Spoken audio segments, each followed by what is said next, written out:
Did you hear that? We got it. We are on.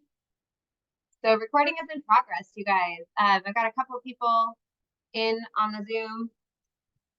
It's going to be a light night on Zoom because we didn't advertise this class like we normally do. We didn't promote it by running an ad. We primarily are just going to, where's the link for Tired Ass Memes? You can click on the link in my bio, and actually that will take you to the link on the link tree to sign up for the Multi-Family Millionaire Class, and that will get you into the Zoom. So you can actually see my screen, live from being in the Zoom that way. We usually wait a couple of minutes past starting time just to give people a minute to get on board. So give us just a couple of minutes, guys. Feel free to start asking any questions that you have about VA loans in general. Let's see here. I almost wonder. You guys can see the screen pretty well there, right? Native is asking, no one will allow me to use my VA loan. Why not? Why are they saying you don't qualify? What is the reasoning? Okay, thank you with the V. You can see the screen, okay. I know it's not ideal, but we've got a big kind of, what do you call this screen? Got like a curve to it. It's a curved screen, so it's a little hard to get the whole thing on there, but we're getting there. Okay, good, you can see that. For those of you that are in the Zoom, a couple of you in the Zoom, let us know if you can hear us okay. Also, you can tell us where you are in the country if you'd like to share. Additionally, if you're in the Zoom, you can ask questions in the chat or the Q&A. As we go through the class, we will be able to review those questions and respond to your questions.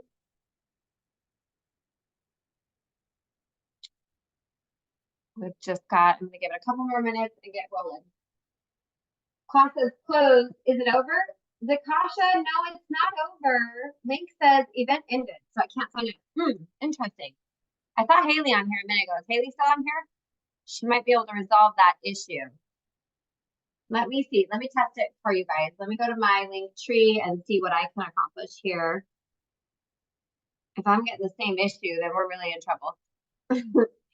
Usually it's set up to where you can still sign up for the class, even while we're teaching.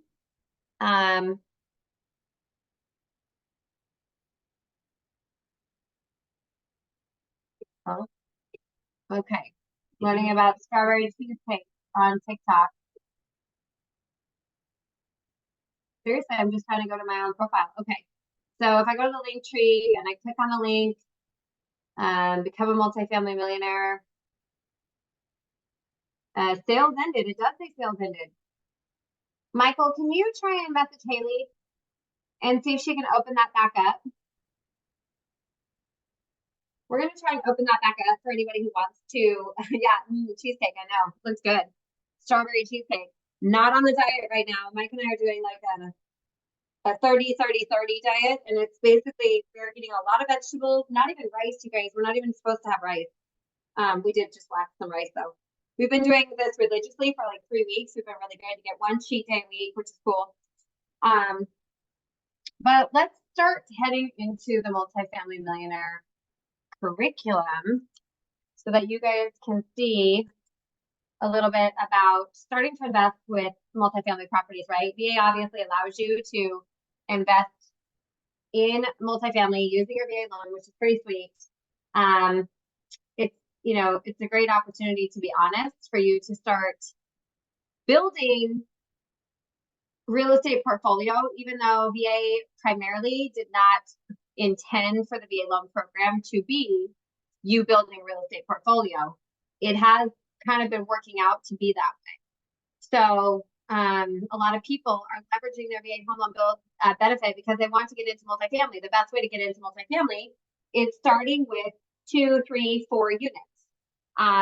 So obviously 2, 3, 4 units get you into something zero down as a veteran by themselves, or a veteran and a spouse, or a veteran and a veteran can actually go up to 6 units plus an extra commercial unit, so 6 residential, 1 commercial, using your VA loan benefit.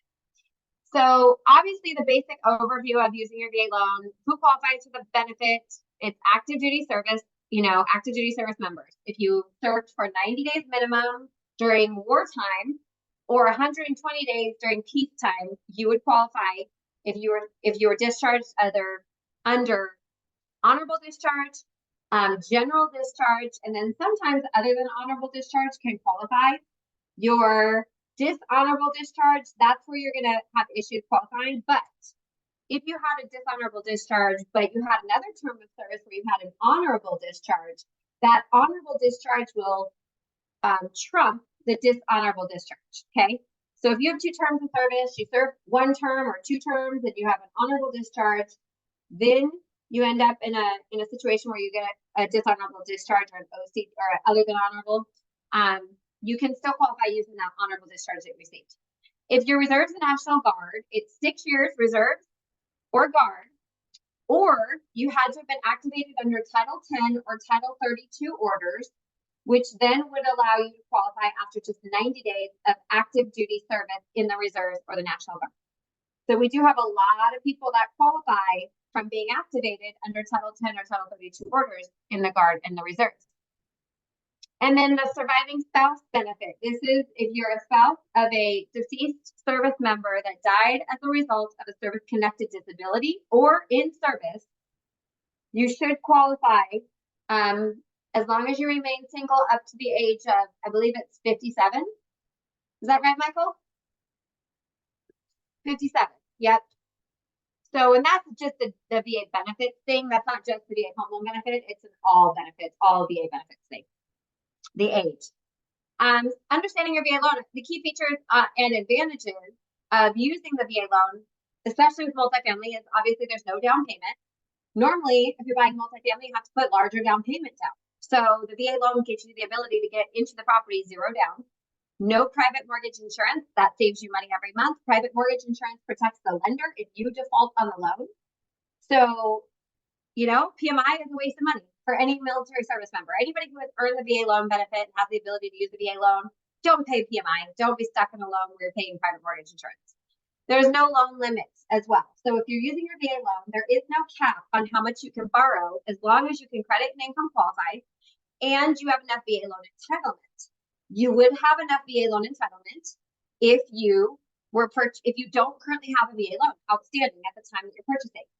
So if you don't currently have a VA loan, there's no cap. You can buy a $5 million multifamily property, up to 4 units if it's 1 veteran on a loan, up to 6 units plus 1 commercial unit, so 7 units if there's 2 veterans that are not occupying the same unit.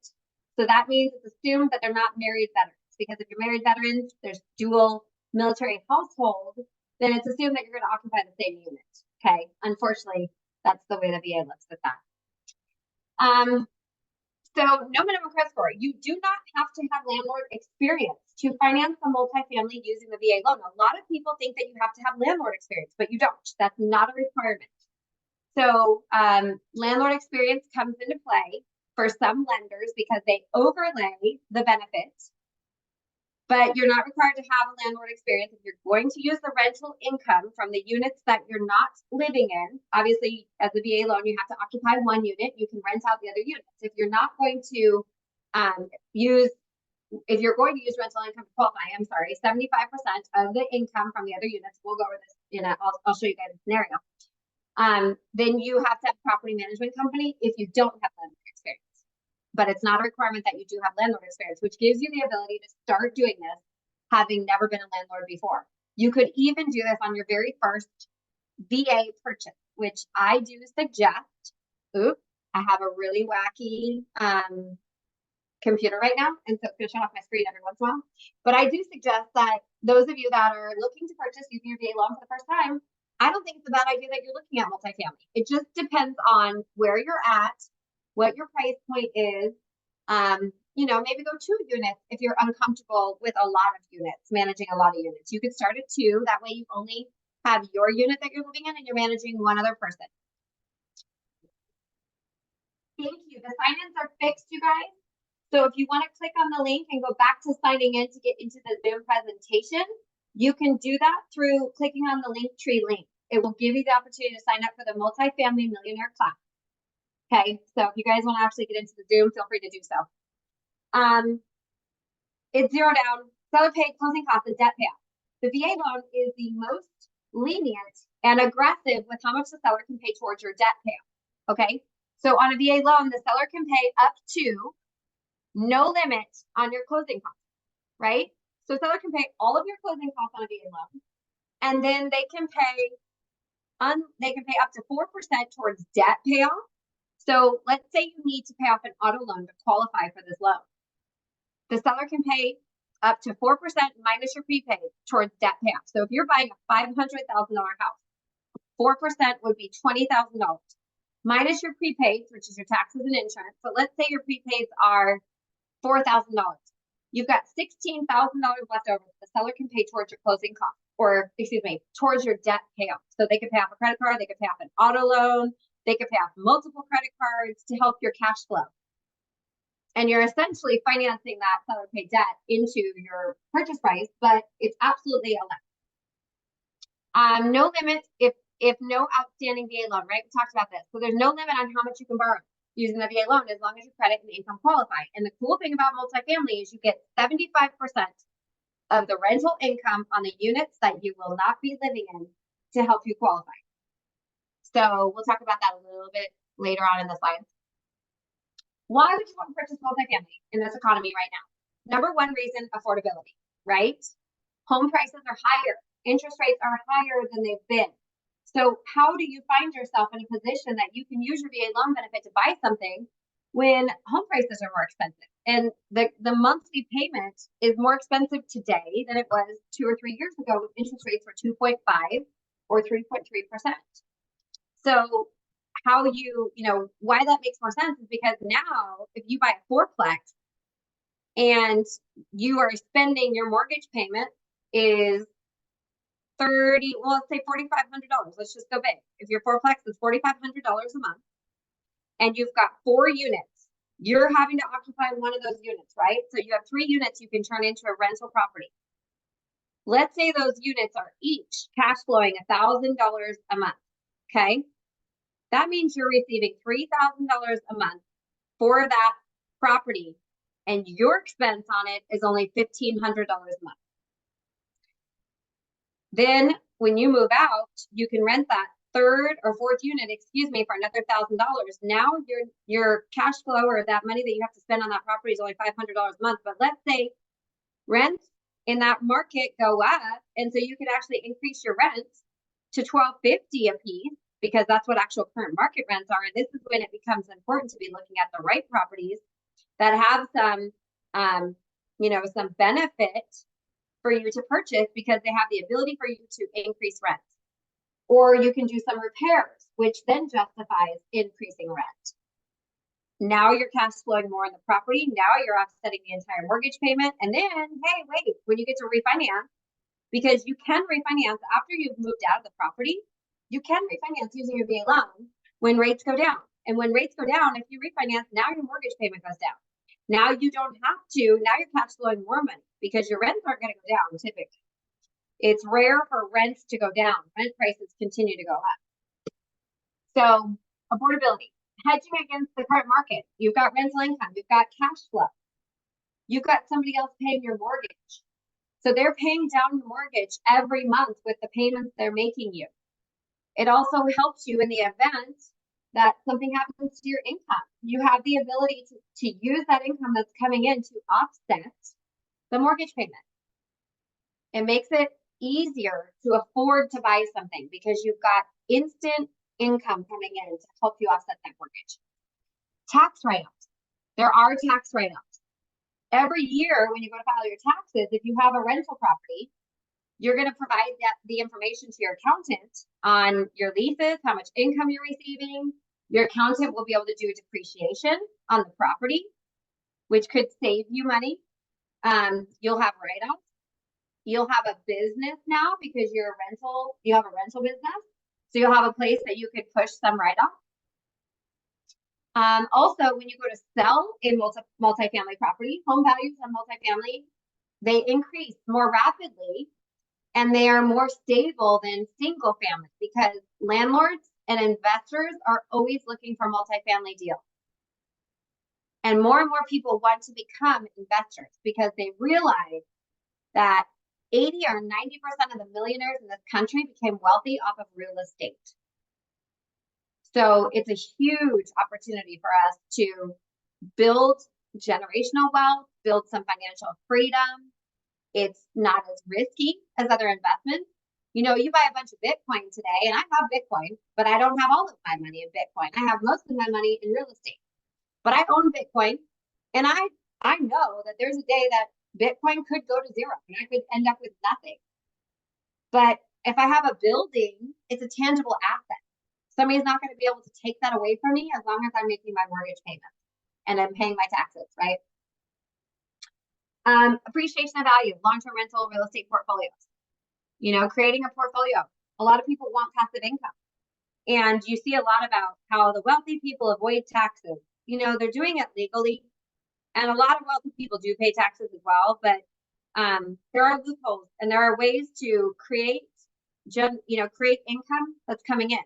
Now, again, the VA loan was not meant to just create a bunch of real estate wealth, but naturally that's what's happening with the veterans and active duty service members that are using their VA loan benefit because property values continue to appreciate.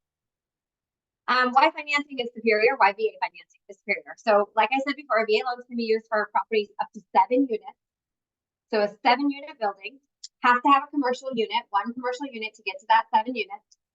6 of those units can be and have to be residential. The commercial unit cannot be more than 25% of the entire building. So square footage wise, can't be more than 25% of square footage. And your commercial, on a 7 unit, you have to have 2 veterans that are not married that are occupying 2 separate units to qualify. Otherwise, 1 veteran on the loan or 2 married veterans on the loan can only finance up to 4 units. But 4 units is still a really great opportunity. Obviously, anything multifamily is considered anything over 1 unit. So 2, 3, 4 units, that's considered multifamily. 6, 7 units, multifamily. 7 units technically is a mixed use property because it's commercial and single family. Okay. Living in 1 unit while renting out the others, obviously that's the VA requirement. You have to intend to occupy as your primary residence, and you have to occupy within 60 days or a reasonable period of time from closing. Now, it does not require, VA does not say you have to live there for the term of the loan. VA recognizes that life changes. You might get PCS orders. You might have to move out because you need a bigger property to live in, a bigger unit. You might want to buy a single family home. You might need to move to a different school district for your children. You might need a better, shorter commute to work. So VA is okay with you moving out of any property that you've used the VA loan to finance and turning that into a rental home. That's 100% acceptable for the VA. But you have to have intended and occupied the property. Now, every once in a while, we run into somebody that's like, I intended to occupy, I bought this house, and then I got orders immediately after buying. I never got to occupy. Per the VA, that's okay. As long as you could document, if the VA ever had to come back, you could document that you got orders. So you're good to go on that. You're protected. 75% of the future projected rental income can be used to qualify. Okay, let's talk about that. Remember that scenario a few minutes ago? I was talking about this fourplex, and the mortgage payment was $4,500 a month, and the rents on each unit would have been $1,250, right?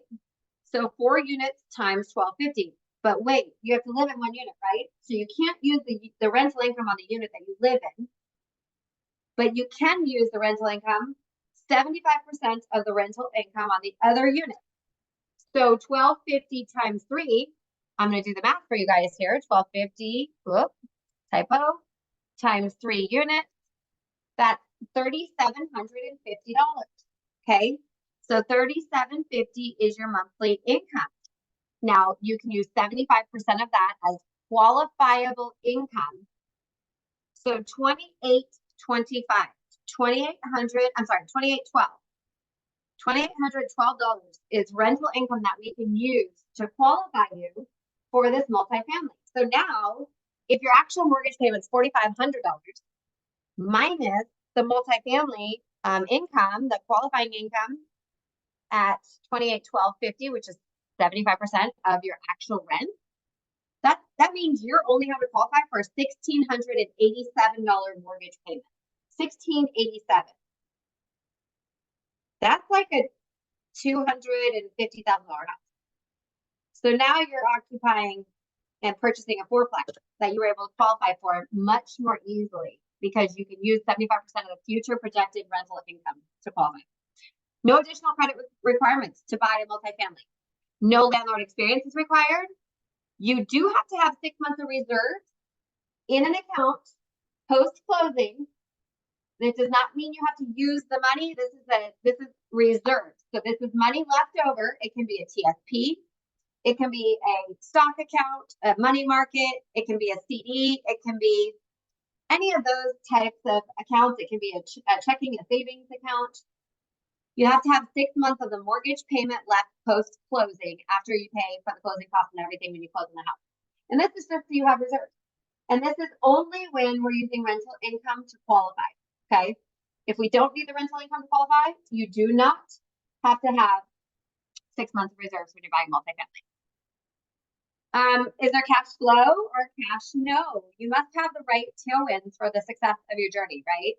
So you got to pay attention to what you're buying and the way that the purchase is structured. When you're buying multifamily, you're almost shopping the deal more than you're shopping for a home that you absolutely love, right?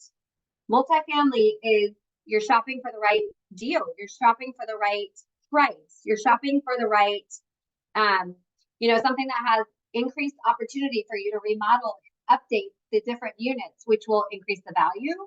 It will also increase your market rent.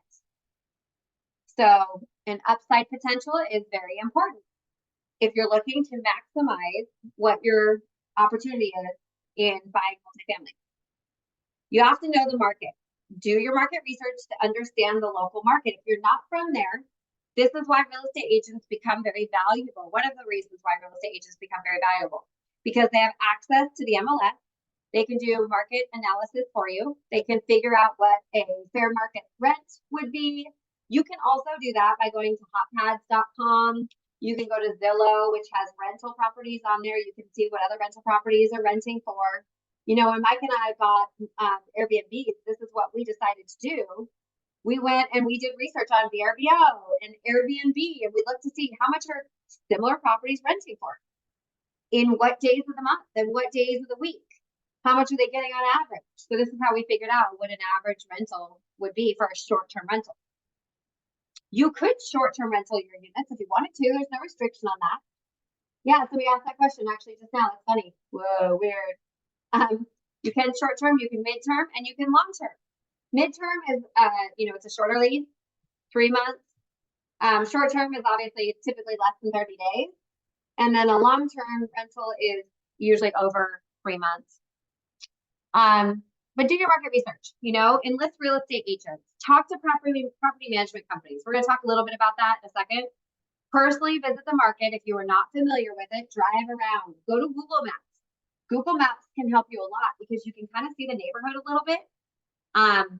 You can do some stalking and creeping that way. But, multifamily, would you want to live there? Would you want to rent out a property for that amount if you were going to be purchasing something or renting something as a multifamily? Obviously, you can look at the schools to see if they're decent schools, enlist local real estate professionals to do market research for you. If multifamily isn't available, can you build multifamily? Can you find a lot and a builder that will build you a multifamily unit? Because yes, you can do that with your VA loan benefit. You can buy land and build multifamily. Yes, you can do Section 8 rentals using your VA multifamily. You can rent out to Section 8 renters without a problem. And there's, that's more stable rental income because it's coming from the government. Pick a geographical area and stick to it. If you can live anywhere you want to live, sometimes we have people ask us like, I want to buy multifamily. Where should I buy multifamily? Which tells me they have flexibility in where they can live, right? So if you're going to buy multifamily, we like the southern states. We like landlord-friendly states. And the southern states tend to be landlord-friendly. Arizona, Texas, Alabama, Georgia, Florida. South Carolina, North Carolina, Tennessee, Arkansas, Louisiana, Mississippi. Those are all pretty landlord-friendly states. What's not so landlord-friendly is California, Washington, Oregon. I'm sure there's not a lot of surprises there. New York, not super landlord-friendly. So definitely landlord-friendly states would be more advantageous to you if you have control over where you're going. But there are still a lot of states across the country that are still very smart and advantageous. You know, there's a lot of places in the Northeast that you could still invest in multifamily. There's Michigan, you know, in the Midwest, Iowa, Kansas. I mean, all over the place. Kentucky, Ohio, Indiana. There's spots all over the place that make good investment rental property areas. How to pick a market and submarket? You're looking for population growth. You're looking for job growth and strong median income, because all of those things will create stability of the future market, which creates stability for your future tenants. It creates demand, because when population is growing, there's job growth and there's a strong median income. People are coming into that market typically. And before people buy, oftentimes they rent. They don't always go straight to buy. And then there's always going to be a demographic of people who will rent forever. And there's always going to be a demographic of people who will rent for a while until they purchase. So doing a case study, if you were looking at a hypothetical scenario of a veteran buying a single family home, the benefits and potential challenges. So if you're buying a single family home and the purchase price is $500,000, let's say your mortgage payment is $32.43 based off of a 6.75% rate. That's principal and interest only. Then you have to add your taxes and your insurance. So we're estimating our taxes and insurance on this one at $650, making the total mortgage payment $3,893 at an interest rate of 6.75 for a $500,000 house. That's single family, okay? A lot of people would go gulp right now because you used to be able to buy a $500,000 house for closer to $2,800 a month with the mortgage, interest rates being lower.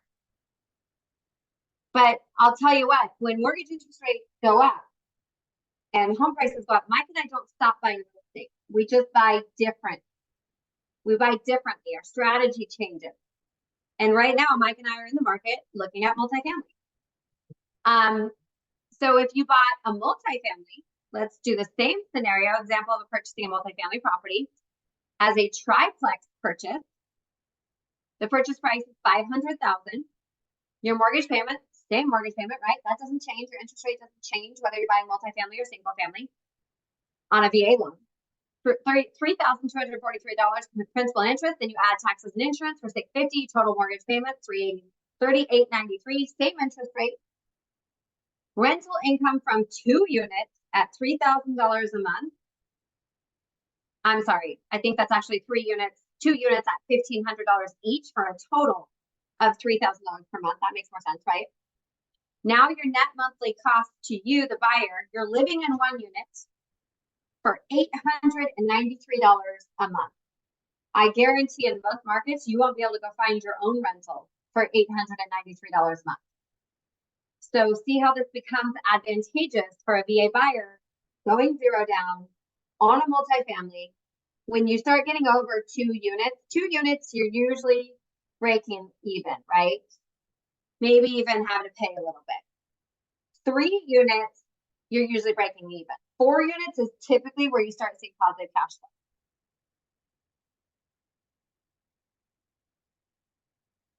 Expand your horizons, multifamily, legal possibilities of owning more than 1 property with a VA loan.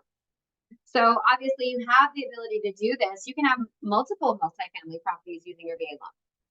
You start with 1, you live in it, you occupy it for a while, then you get orders. You PCS to your next duty station, or you decide you want to move and you go look for another, or you build multifamily.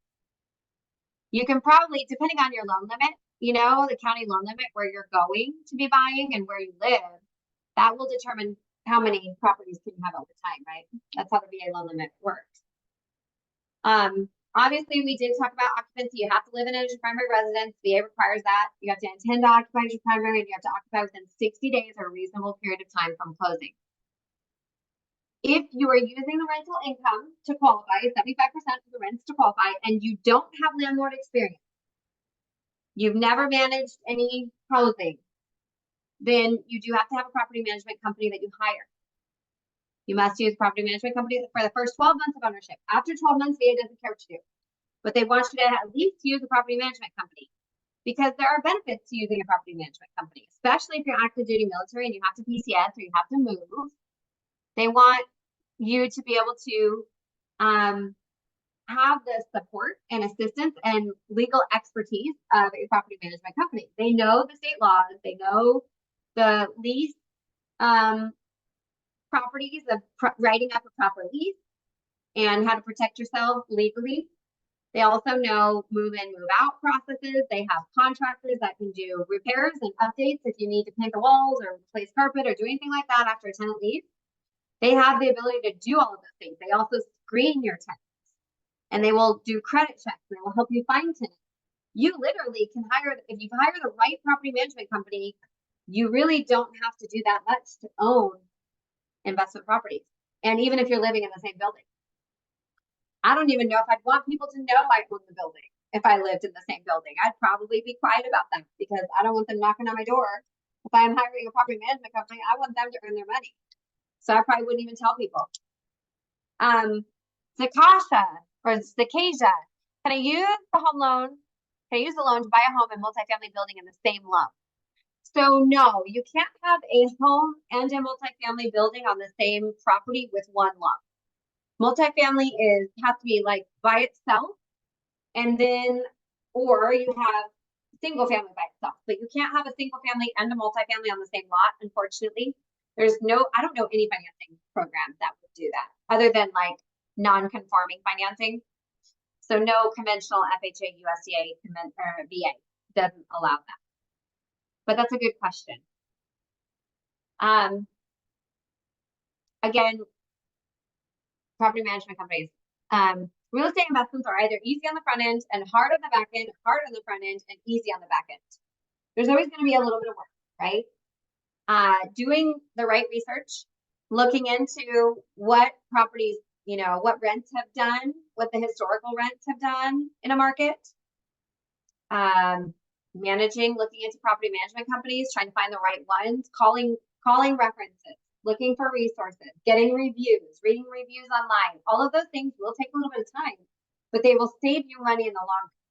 So that's why we say it's either easy on the front end and hard on the back end, because that's if you don't do your research on the front end, then you might have to deal with some, stuff that you didn't expect on the back end. But if you do your research on the front end and you are more methodical and you consult with the right professional and you are thoughtful in your structure and process of what you do, you likely will end up saving yourself heartache and work on the back end. You can create an action plan for purchasing a multifamily property or multiple multifamily properties. If you purchase using your VA loan, occupy the property for 12 months, and after 12 months, you're allowed to reuse your VA loan with your remaining entitlement. Again, going back to property management basics, they will manage your investment properties. There is a lot to consider when you're looking at self-managing versus hiring a property manager. So one of our sons is 21 years, well, going to be 21 next month. And he purchased his first property. Both of our sons purchased their first properties over the last year. One bought a multifamily, a duplex. One bought a single family, brand new home from a builder. The multifamily property he bought for $500, I think it was like $505,000 or something like that. And he bought it with a tenant, 2 tenants already living in there, but he moved into one of the units, obviously, because he had to occupy.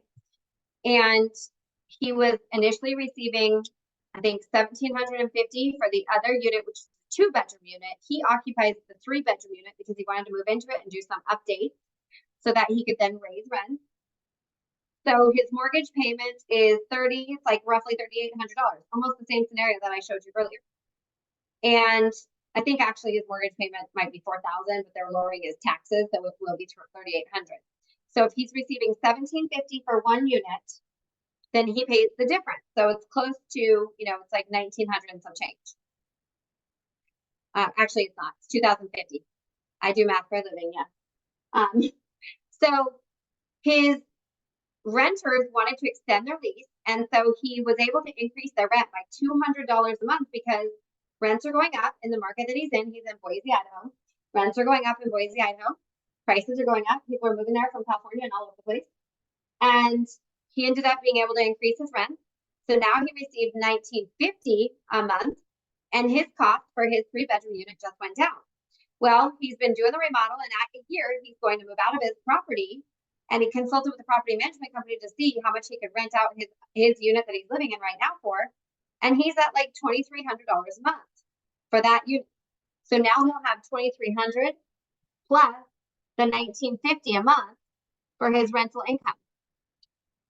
$2,300 plus $19.50. Now he's self-managing one unit. That's $4,250 a month. So that's going to cash flow him some money, and he will be able to refinance down the road as well. He is using a property management company for the new unit. Once he moves out, he will do that. They quoted him 6% for a property management fee, which is actually really low. Usually you're going to pay about 8 to 10%, but if you can find somebody for 6%, that's amazing. When we say 6%, we're saying 6% of your monthly rental income. So if his monthly rental income becomes the, what did I say, $4,250, right? And he pays 6% every month to have them manage, that's $255 a month to have the property management company manage the entire building, do all the move-ins, the move-outs, hiring the contractors, doing all the work. They will clean the property. They will go in and do everything. They'll make sure the property is managed and taken care of, outside, inside. They'll make sure the leases are all drawn up and squared away and legal for the market. Pretty sweet deal when you have a property management company. The important thing is finding the right property management company, because if you have the wrong one, it can be a nightmare. If you have the right one, it can be a very good experience. Benefits of using property management: frees up your time. Time is money, guys. You know that. Especially if you're PCSing military, you don't want to have to worry about what's going to happen to that building if you deploy, if you go TDY, if you're active duty, right? Or if you're getting out, you want to move somewhere else, you don't want to have to worry about that. They ensure that you're compliant with local and state laws, landlord-tenant laws. They manage your finances on the property. They manage the maintenance. They'll cut your check every month and just ship it to you. They will locate tenants, screen tenants, and do the check-in and check-out. It brings you peace of mind.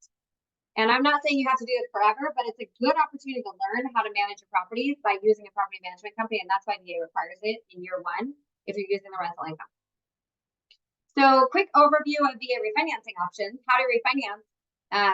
You can do a VA IRRRL. So if you buy something now and interest rates are 6.5, and 10 months down the road, interest rates improve. We are anticipating interest rates will be improving. We just don't know when.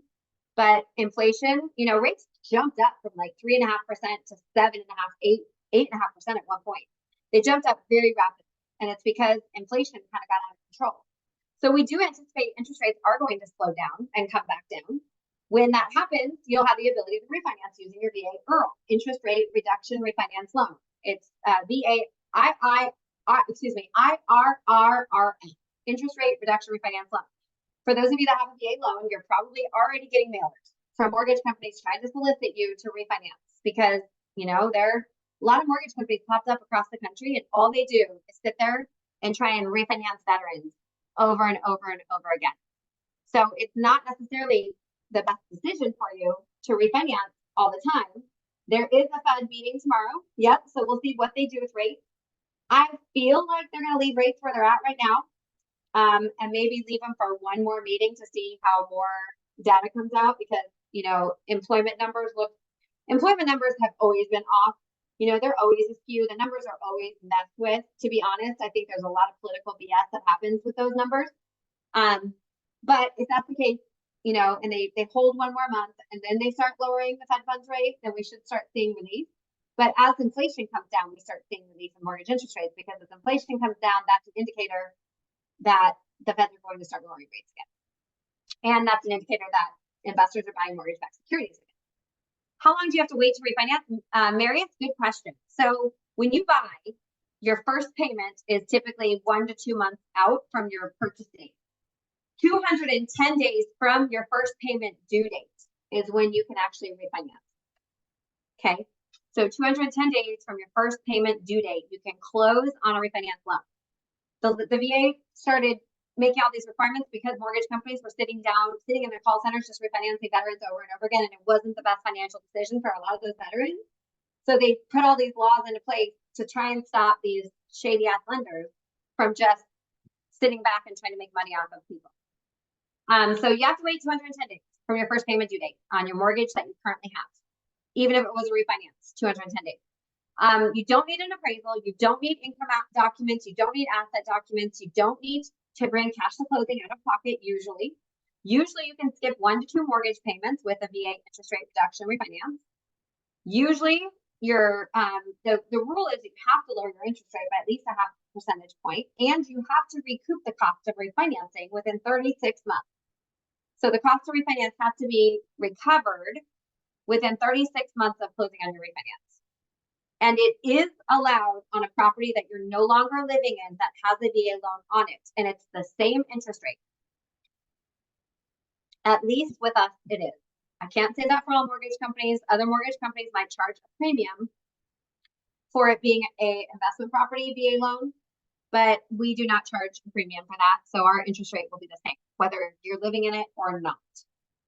Again, you had to have occupied it at some point for it to qualify. So you also have a VA cash out refinance. Not allowed in Texas, just a heads up.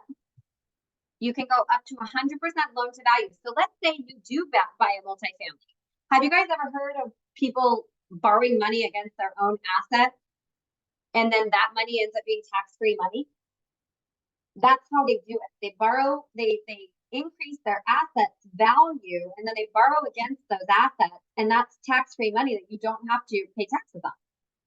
So if you do a cash out refinance, 100% of your value, you can go to 100% loan to value. So if you buy a duplex for $300,000 and it, 4 years later it's worth $400,000, you have $100,000 of equity you can cash out.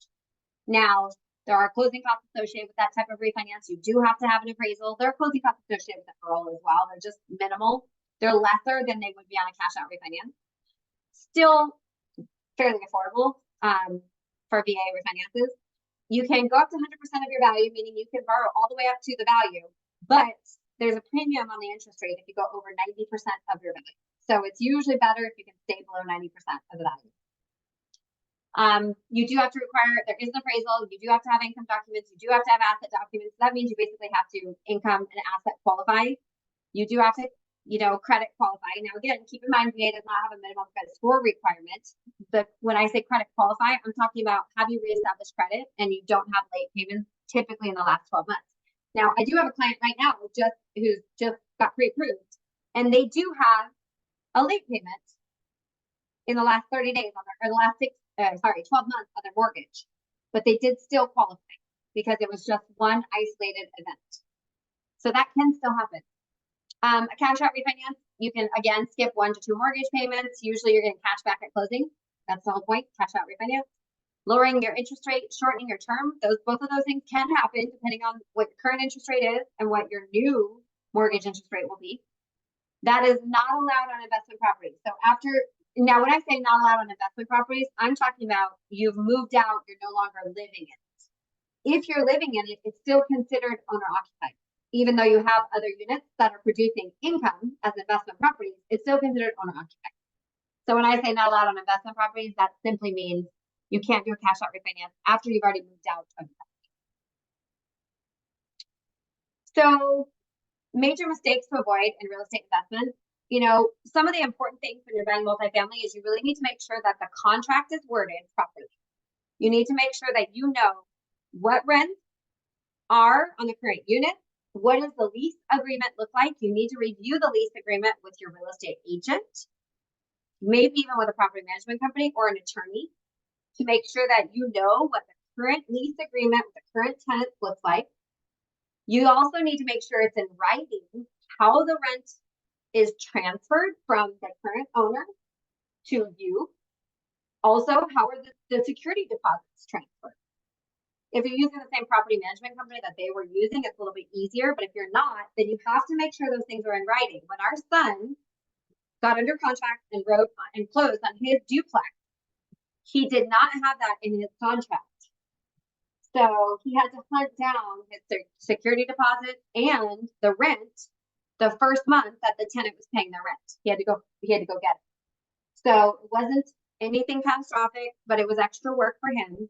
And his real estate agent, we assumed his real estate agent wrote the contract the way she needed to, but she did not. That protection was not written into the contract. So could the sellers have been dicked and not given him the money? Yes, absolutely. Could the property management company not have released that money to him? Yep, for sure. So that's why it's really important that these things are written in the mortgage world and in the real estate world. Everything is how it's written in the contract. That is how the settlement companies close these transactions. So doing your research, making sure you're working with the right real estate agents who have experience, who know how to write contracts for multifamily properties, making sure that you're finding properties that are going to make sense. Are the rents going to make sense? Is there an upside? Can you do repairs and increase the rent? Some other ideas for making money, you can rent out parking spaces. If you have a garage, you can rent out and charge extra for the garage. You can put a washer dryer in the units and charge extra for washers and dryers. You can partner with a cable company or a fiber optics company and have them wire the property for fiber optics. And some people, I've heard investors making a little bit of extra cash from the fiber optics company because the fiber optics company is now getting that service. So there are unique things that you can do. Landscaping is a big thing. Landscaping in the exterior of the property, obviously interior kitchens, bathrooms, those are things that can be easily remodeled. A lot of people DIY that stuff nowadays. And it's really affordable. And you can get like that LVP flooring. We like LVP flooring for rentals because it's low maintenance. People can have their pets on there and, if you need to replace it, it's not as difficult as replacing carpet. It's easier to clean. It doesn't take damage as easily as carpet. There's a lot of VA resources, real estate investment tools, and calculators that we have on our website. Our website is VALoanBish.com or veteranslendinggroup.com. Our company is Veterans Lending Group. We do lend in all 50 states. There's also books, websites, and forums for further learning. I like the Bigger Pockets podcast. There's so many different episodes on Bigger Pockets, and you can learn about all kinds of real estate investing on Bigger Pockets, everywhere from syndications to starting with small multifamily to purchasing homes from builders that you end up renting out. Once if you're looking to actually get into real estate investing and you want to have a portfolio long term and you want to someday just survive off of just investing in real estate, super fun. It's a really fun industry. If Mike and I had, if we were getting ready to retire, which we're not yet, but if we were doing that, that's what we would be doing. We'd be focusing on real estate development, just working on properties, but we are stuck because we love our company, we love our team members, and we don't want to leave them, and we want to make sure that we continue to educate you guys about VA loans. But we do our own real estate investing on the side, development projects. We do all kinds of education. We have our own rental properties. We have Airbnbs, short-term rentals. We're not on Airbnb, we're on VRBO. We have property management companies that manage our short-term rentals. And we've had really good property management companies, and we had one not so good experience. It wasn't a horrible experience. It just wasn't as good as our current property management companies. Mike has commercial properties. He has commercial property management companies that he works with. They also do residential. So if you guys need referrals, reach out to us and let us know. We do lend, like I said, in all 50 states. So have you ever been to Utah? Yes, we have been to Utah. Yep, absolutely. We like Utah a lot. We like Moab, Park City, Salt Lake School. Any properties you wish you didn't buy? Good question. Tired ass means, Mike, what property do you wish we would have bought? Yeah. I don't know. Puyallup. Yeah. So we did buy probably one house of all the homes that we've owned. One house that we didn't really make any money off of it. Primarily, our biggest mistake on that, it was a fix and flip. Our biggest mistake on that was we were super busy. We went into the project with our brother-in-law. He was young and busy trying to start his own company. And we didn't have the time to put into the property, into the actual fixing of the property. So we funded that project. And it took 2 years to finish the fix and flip on that. Way too long. And when the market finally, we were finally getting ready to have that house done in 2007. Guess what happened in 2007, guys? The mortgage meltdown happened. So we literally sat on that home for 2 years. We just flipped it into a rental because we couldn't sell it because the market came to a halt. And we ended up renting it out, paying for the mortgage payments. We didn't have that one. Mike and I just ended up losing cash. We didn't have, every month we weren't losing any money. My brother was living in the property. And then we turned it into a rental. We had people living in it as a rental and we were just cash flowing it. But that's probably the one property. And it was because we took too long to flip it. If we had done a 90-day flip on that, we would have been fine and we would have made a bunch of profit and made out totally fine. But we just took too long. So I would say on a fix and flip, but you guys, we were young. This was probably 15, 17 years ago. It was like 17 years ago, right? Well, 2007. So it was a long time ago. So we learned from that, but we didn't lose any money on it. From the actual value of the home, we ended up selling it, breaking even. We made a little bit of money. We just didn't make our money back that we had put into that. And it was like total gut. That house was we think it was like an old drug home. It was used originally with a VA loan. So it was actually a VA foreclosure that we bought from the bank. But yeah, unfortunately, we just didn't sell that one right. But we've made so much on other real estate projects that was our only little tiny loss. So really, in the big scheme of things, not mad at it.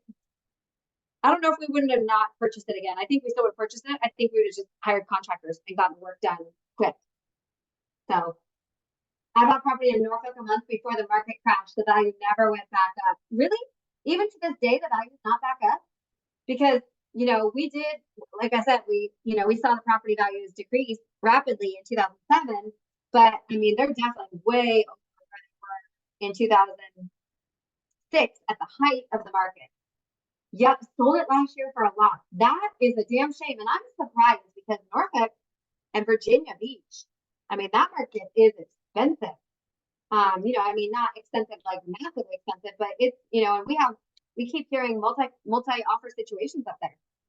So, okay, we've got some questions here on Zoom. I'm going to answer. Mike's answering questions on TikTok, but we might just switch over to TikTok live questions if we don't have any more on Zoom. Marius is asking, are barn dominiums worth it?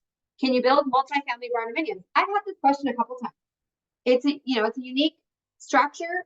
Yes, there's nothing saying that you cannot build a multifamily barn dominium. So yeah, you could do that. It's just a matter of finding the right floor plan. There's a lot of architectural websites that have barn dominium plans. I have not seen a barn dominium and multifamily on a website online, but I'm sure it exists. And like I said, we have had a lot of people ask about the multifamily barn dominiums. So, and are barn dominiums worth it? I just bookmarked this article the other day that talked about that very thing. It was an article that was like, are barn dominiums a better investment? And I don't know the answer to that question right now, Marius, but I'm going to read that article and do some research on it because I think it's a good topic to discuss because so many people are wanting to build barn dominiums. And, part of that's going to be what builder are you working with? Because some barn dominium builders quote more cost to build a barn dominium than just a stick-built house. Some barn dominium builders are more affordable. It depends on what part of the country you're in. It depends on what you're looking to build. What exactly do you want? What's important to you in the property? But yes, it is. I mean, barn dominiums are great, and we love them. We're looking at potentially having something up in Montana or northern Idaho, and it would be a barn dominium. We would need to build something that has property and also a bunch of storage space for all of Mike's toys. Mike likes to have tractors and boom lifts and Kubota lawnmowers and all the toys. He likes the man stuff, which is fun. I actually really do enjoy driving the tractor. Oh, he is an excavator because he likes to do his own work. He doesn't like to pay contractors, and he saved probably hundreds of thousands of dollars doing his own work. So it's paid for the machinery that he has. But it's definitely fun. Can you build a tiny barn? With a V, you can. The minimum square footage that you can build something is 750 square feet under our VA one-time close program. So as long as you hit that 750 square foot minimum, you're good. GW, can you do a home equity loan and still do VA loan? HELOC is not a VA. I still have my full VA loan. So home equity loans are not VA loans, right? So yes, you can have a home equity loan, but you can subordinate the home equity loan to do a refinance on a VA loan. So I don't know if that's what you're asking, GW. VA home equity loans, home equity line of credit, they're not VA, right? So it's a second mortgage behind the first mortgage. Your first mortgage can be VA or it can be something else conventional. If you take out a HELOC, but you want to go back and refinance your first mortgage, what we do is we subordinate the second mortgage, meaning the second mortgage agrees to let us re-record back into first position. So if we're refinancing your first mortgage, we're paying off your mortgage, we're refinancing and going back into first position by subordinating the second. But yes, you can do that. No IP said, my wife and I are vets and applied for a loan. Do they run both of our credits? So if you're both on the loan application, yes, they will run both of your credits. You don't both have to be on the loan, but in community property states, we do have to have a copy of the credit report for the spouse. So community property states would be California, New Mexico, Nevada, Idaho, Washington, Wisconsin, Texas. There's two more. Oregon, maybe, and California, I think. So if I didn't say California already. So those are the 9 community property states. In community property states, we have to have a spouse. If you have a spouse, we have to have them on the initial loan application because we have to have their credit pulled in the file. And then we can take them off the loan if you don't want them on the loan. But we have to have a copy of their credit report so we can see their debts, because community property, their debts are your debts officially per the VA. If you're in any of the other states, you don't even have to have your spouse on the loan application. They don't have to be on the loan. Again, they don't have to be on the loan in community property. We just have to have their credit report. So hopefully you guys got some good information off of the multifamily class. Obviously, it's really important to have a solid team: real estate agents, lenders, attorneys, property management companies. It's really important because now not only are you buying a house, you're buying in a way you're buying a business. You're starting a business, and it's really smart to be working with people who have obviously good reviews. They are passionate about making sure that they have a good reputation. They're available. Availability is really important. How to get started with your next VA loan? First thing you're going to do is apply for a pre-approval prior to anything else. So if you want to apply with us, you would visit VALoanBish.com and you can complete the online loan application there. It takes 10 to 15 minutes. We will do a soft credit pull, so we will not do a hard inquiry on your credit report, which is nice because it keeps your credit, it doesn't negatively impact your credit score. And GW has an answer. My house is paid for and it's valued around $850, $950. I got you, GW. Thank you. So you could do a home equity loan, yes, and not use your VA loan on that property. GW, are you in Texas by chance, or are you in another state? Because Texas would impact your ability to do any other. North Carolina. Okay, beautiful. So yeah, you could definitely do either a cash out refinance using a VA loan. Now here's a weird rule with VA. If you don't currently have a lien on your property, right? You own it outright, there's no liens on your property. VA actually requires us you have to put a lien on your property in order for us to take cash out on a VA loan. So weird. So you can easily file a lien. You can have, a family member file a lien. You can have a contractor file a lien. You file a quick lien. It could be $100 lien. There's no limit. And then you have a lien on your property. Now you can do a cash out refinance, VA, or you could do a HELOC. If you're interested in doing a HELOC, I do have an easy HELOC process, as far as easy to apply for. And it can be, HELOCs are just all around. They're going to be a little bit more difficult to qualify for than regular VA loan or regular mortgage, first mortgage. HELOCs are in second position, so their risk is higher that they won't get their money back if you default on your mortgage.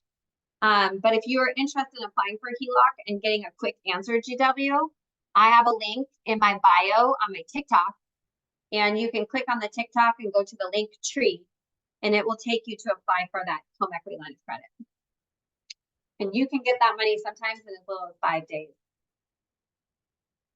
So let's see, do we have any other questions from the Zoom?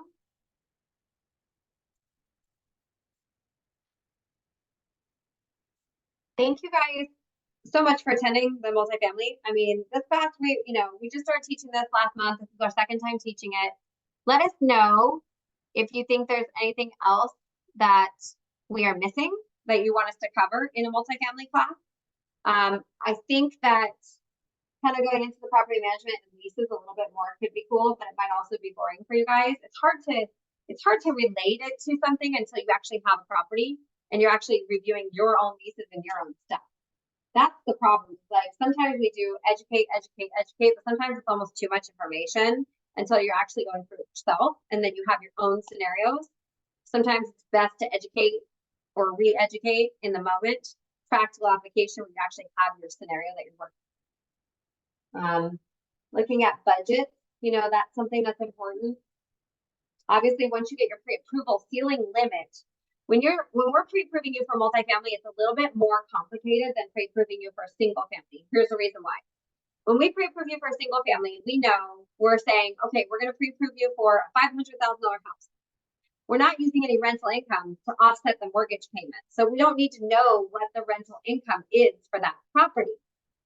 But when you flip to a multifamily, we need to know what that rental income looks like. And a $500,000 multifamily and then a $495,000 multifamily down the road could have very different rents depending on the square footage of each unit and what you're getting for the square footage, right? The newness, the condition that it's in, the quality of construction, all of that stuff factors into how much your rents are. So we kind of have to pre-approve you based on an estimated rental income for the property that you're going to be looking at or going to be purchasing. But then we have to fine-tune it once you've actually identified some properties and make sure that the numbers work. Now, you could be in a situation where it's like, we have days of room, we have tons of room in your debt to income ratio. Or you could be in a situation where like, oh, we're rubbing 2 pennies together with your debt to income ratio. So if you have a bunch of room, then it's not as important to nail down the rental amount. But if you really need that rental income and it's really tight, then we really need to make sure that this is where communication is really important. To make sure that we're communicating with you, we have your real estate agent involved, we know what properties you're looking at, we know how much the rents are, we know how much you're going to be able to upside, increase the rents based on whatever repairs you do, or just, sometimes you luck out and you find a rental property that is just under rent, the values are under rented. The landlords didn't want to raise rents. They felt bad. They've had these tenants in here for years. They've been amazing tenants. Those are the really good properties to find. And not to say that you want to go raise rent on the tenants immediately, but, it's a business in a way. So, okay, thank you guys on the Zoom. I'm going to go ahead and shut that down. We will be on TikTok Live for a few more minutes. If you guys have any questions that you didn't get asked, hit that TikTok Live up. And we appreciate you guys being on the Zoom. Thank you so much for being here and enjoy your evening. I can figure out how to do this. Stop sharing.